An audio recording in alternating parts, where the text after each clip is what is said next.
Okay, hello everyone.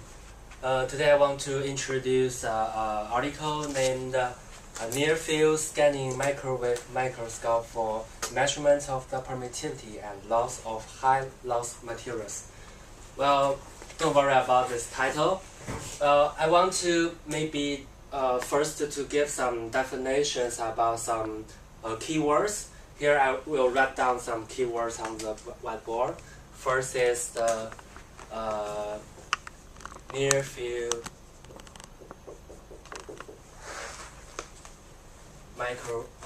microwave microscope.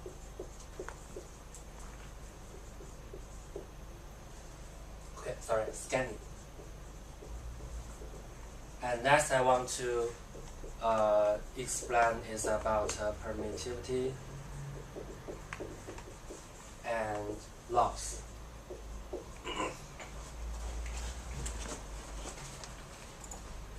Well, my outline of my speech is that first I will give some definitions, then I will introduce some previous studies, and then about these studies, and next is about the strengths and the weakness of these studies, and finally is a question and answer. Well, firstly, let's look at some keywords. First is what is near field scanning microwave microscope? Well, absolutely. Near field scanning microwave microscope is a kind of microscope, so you must know microscope. So if you know what is microscope, then my explanation will be quite easier. Firstly, let's look at what is microwave. Do you know microwave? Yeah. If we do not know what is microwave, we must know what is virtual light. Yeah. So to some degree, we can see that both microwave and virtual light is a kind of electromagnetic wave. So here is the electromagnetic wave spectrum. We can see that here is microwave and here is a virtual light, like the red or the yellow and the purple lights. So the difference between the microwave and virtual light is that they have different frequency and different wavelengths. So, but in a conclusion, they are the same things. The only difference is that the microwave has less frequency than the visual light. The microwave has longer wavelengths than the visual light. So this is microwave. Then, how about microwave microscope? Well, firstly, I would introduce something about optical microscope. What is an optical microscope? You can see this picture.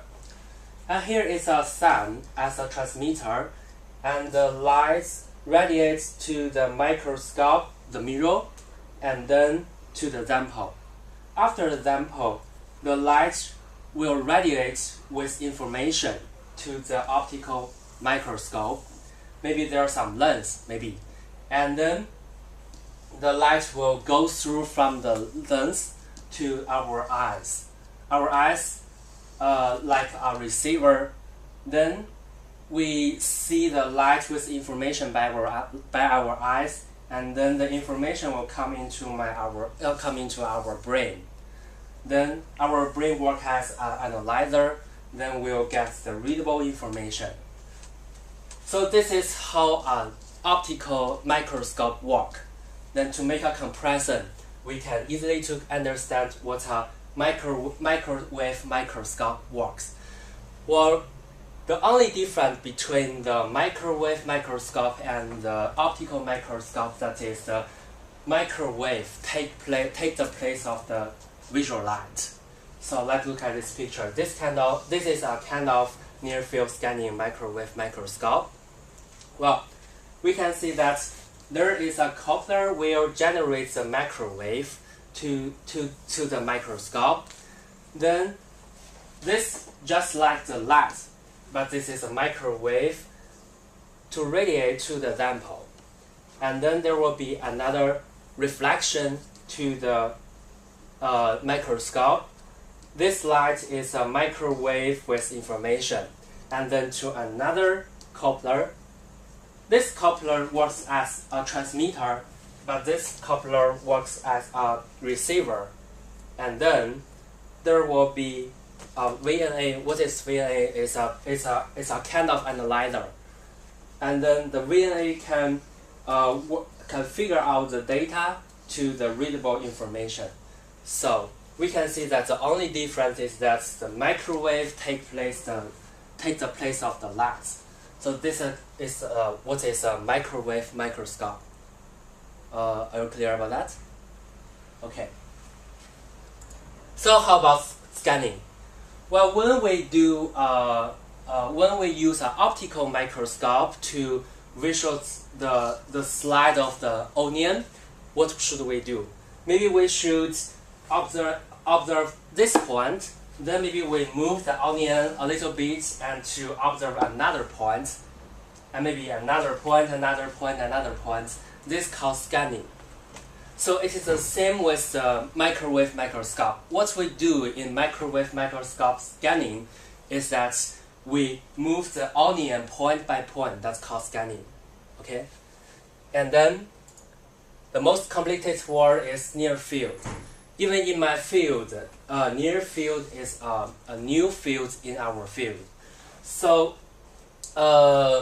maybe this explanation will be a little bit complicated, but don't worry about that.